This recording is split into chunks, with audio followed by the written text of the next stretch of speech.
So students, আমি তোমালোকক class 10 সায়েন্সৰ chapter number 1 ৰাসায়নিক বিক্ৰিয়া আৰু সমীকৰণটো ডিসকাস কৰি আছিলো আৰু আজি আমি সেই চেপ্টাৰটো এটা ইম্পৰ্টেন্ট টপিক ডিসকাস কৰিম সেইটো হৈছে তোমালোকক ক্ষয় ভৱন যাক ইংলিছত কৰজন বুলি কয় ঠিক আছে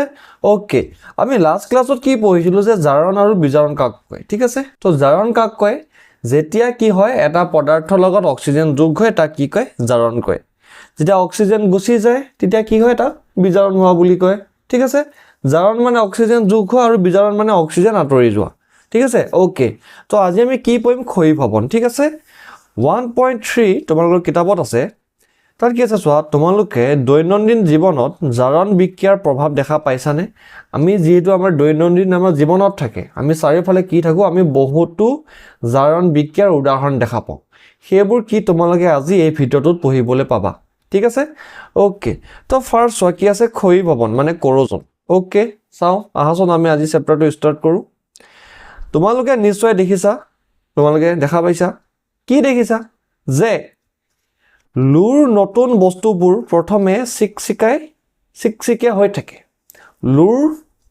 তোমাৰ কিবোৰ নতুন বস্তুবোৰ যেটা আমি দোকানৰ পৰা আনো তেতিয়া তোমাৰ কি হয় সেইটো তোমাৰ চিকচিকিয়া হৈ থাকে পুৰা মানে তোমাৰ ক্লিন হৈ থাকে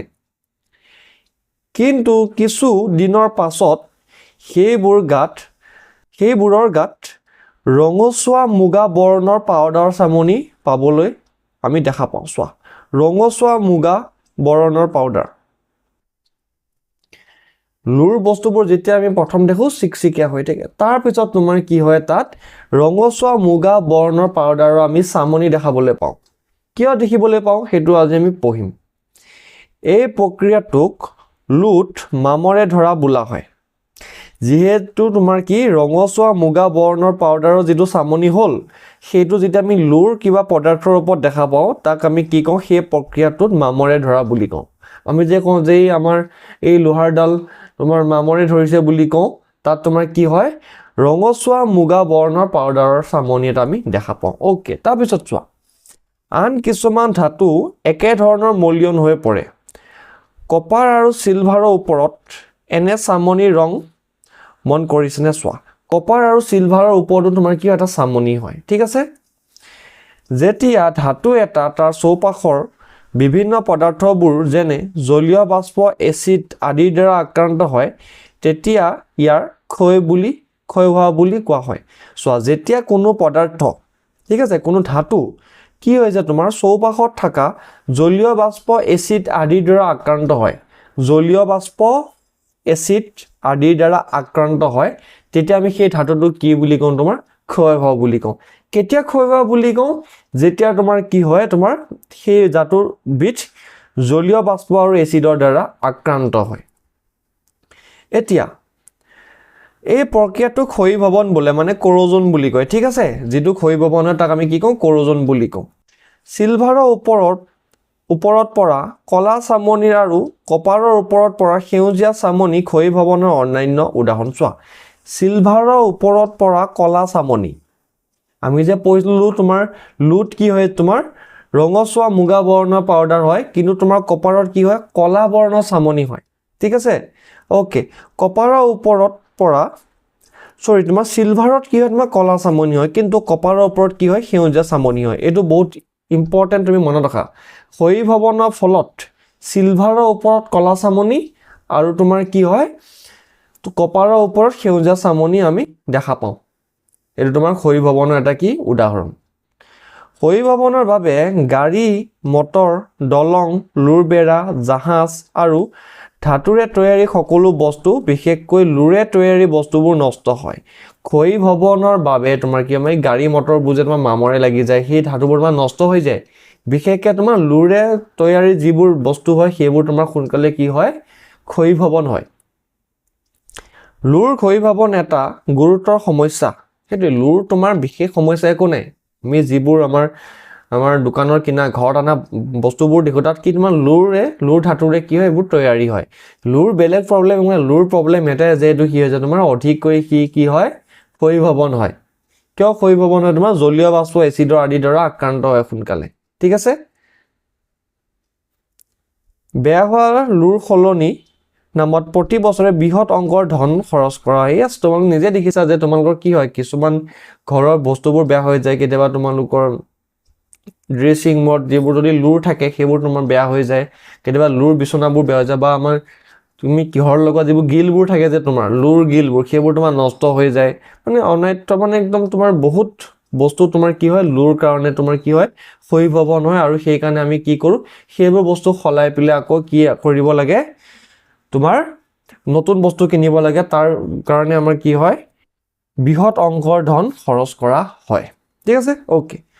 তোমালোকে অধ্যায় 3ত ক্ষয়ীভৱনৰ বিষয়ে অধিক শিকিবলৈ পাবা আৰু এইটো যে ক্ষয়ীভৱনৰ বিষয়ে আমি চেপ্টাৰ নম্বৰ 3ত অধিক ভালকৈ আমি পঢ়িবলৈ পাম ঠিক আছে ওকে তাৰপিছত চোৱা তুমি দুৰ্গন্ধিতা বা ৰেঞ্চিডিটি ওকে দুৰ্গন্ধিতা আৰু ৰেঞ্চিডিটি তোমালোকে কেতিয়াবা কি হয় আমাৰ ভাত পানীবোৰ যে গোন্ধাই যায় দালিবোৰ যে কেতিয়াবা গোন্ধাই যায় আমি বোলে কি কৰো ৰাতি যদি মাংস খাওঁ পিছদিনাখন বোলে আকৌ মাংস খাম থৈ দিওঁ কেতিয়াবা কি হৈ যায় তোমাৰ গোন্ধাই যায় যদি আমি সময়মতে ফ্ৰিজত নথওঁ বুজি পাইছানে সেইটো কি কয় তোমাৰ দুৰ্গন্ধিতা বা ৰেঞ্চিডিটি বুলি এতিয়া আমি চাওঁ তেল বা চৰ্বিযুক্ত পুৰণি খাদ্য বস্তু স্বাদ বা গোন্ধ কেতিয়াবা পাইছানে সেইটোৱে তোমাৰ তেল বা চৰ্বিযুক্ত পুৰণি খাদ্য বস্তু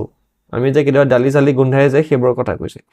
যেতিয়া চৰ্বি আৰু তেল জাৰিত হয় মই যে শিকাইছিলো জাৰিত হোৱা জাৰণ হোৱা কাক কয় যেতিয়া অক্সিজেন আহি যোগ হয় যেতিয়া কি হৈছে তোমাৰ তাক জাৰিত হোৱা বুলি কয় এতিয়া কৈছে যেতিয়া চৰ্বি আৰু তেল জাৰিত হয়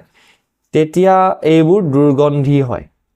যেতিয়া চৰ্বি আৰু তেল জাৰিত হয় মানে অক্সিডেশ্যন হয় অক্সিজেন আহি লগ হয় ইহঁতৰ গোন্ধ আৰু স্বাদ সলনি হয় তেতিয়া তোমাৰ কি হয় গোন্ধ গুন্ধাই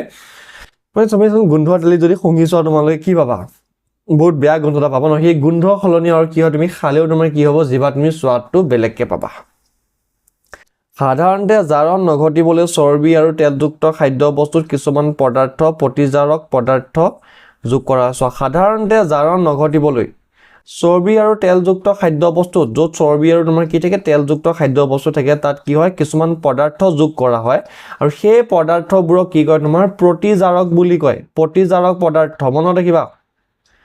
তোমাৰ কি হয় দুৰ্গন্ধিতা নাইকিয়া হ'বলৈ আমি কি দিওঁ প্ৰতিজাৰক দিওঁ প্ৰতিজাৰক দিলে কি হয় যে তোমাৰ সেই অক্সিডেশ্যনটো ভালকৈ নহয় আৰু প্ৰতিজাৰকক তোমাৰ ইংৰাজীত কি কয় এন্টি অক্সিডেন্টছ বুলি কয় এন্টি অক্সিডেন্টছ ঠিক আছে এই জাৰণ চোৱা দুৰ্গন্ধিতা কি হয় যেতিয়া তোমাৰ জাৰণ ঘটে আৰু কি হয় এই এন্টি অক্সিডেন্টবোৰ এই প্ৰতিজাৰক পদাৰ্থবোৰে কি হৈ যায় তোমাৰ জাৰণ হ'বলৈ তোমাৰ বাধা দিয়ে বায়ুৰুদ্ধ পাত্ৰত খাদ্য বস্তু ৰাখিলে জাৰণ মন্থৰ হয় তোমালোকে জানানে যে চিপছ উৎপাদকসকলে জাৰণ নঘটিবৰ বাবে চিপছৰ পেকেটবোৰৰ ভিতৰত নাইট্ৰজেনৰ দৰে গেছ ভৰাই থয় তোমালোকে জানা যে চিপছ উৎপাদকসকলে জাৰণ নঘটিবৰ বাবে চিপছৰ পেকেটবোৰৰ ভিতৰত নাইট্ৰজেনৰ গেছ ভৰাই থয় চিপছৰ পেকেটবোৰৰ ভিতৰত যে তোমাৰ নাইট্ৰজেন গেছ ভৰাই থয় কিয় ভৰাই থয় বুলি ভাবা এই কাৰণে ভৰাই থয় যাতে চিপছখিনি আমি যিখিনি খাওঁ সেইখিনি তোমাৰ কি হয় জাৰণ হ'ব নাপায় নাইট্ৰজেনে তোমাৰ কি হয় সেই চিপছখিনি অক্সিজেনৰ লগত লগ হ'বলৈ তোমাৰ বাধা প্ৰদান কৰে সেইকাৰণে আমি কি কওঁ চিপছৰ পেকেটবোৰ ফুলা হৈ থাকে ন কেতিয়াবা তোমাৰ চিপছৰ পেকেটবোৰ কি হয় যে তোমাৰ কি হয় এইটো তোমাৰ হাৱাটো ওলাই থাকে কি বস্তুবোৰ খেমিকি যায় আৰু কেতিয়াবা গোন্ধও যায় এই কাৰণে জাৰণ ঘটি যায় কিন্তু যেতিয়া ফুলা হৈ থাকে চিপছৰ তোমাৰ হেৰিটো পেকেটটো তেতিয়া তোমাৰ কি হয় তাত নাইট্ৰজেন গেছ ভৰি থাকে আৰু নাইট্ৰজেন গেছ ভৰি থাকিলে তোমাৰ কি হয় অক্সিজেনৰ লগত তোমাৰ জাৰণ হ'ব নাপায় অক্সিডেশ্যন হ'ব নাপায় ঠিক আছে সো ষ্টুডেন্টস আজিলৈ ইমানে আমি নেক্সট ক্লাছত ইয়াৰ পিছৰ চেপ্টাৰ ডিসকাস কৰিম থ্যাংক ইউ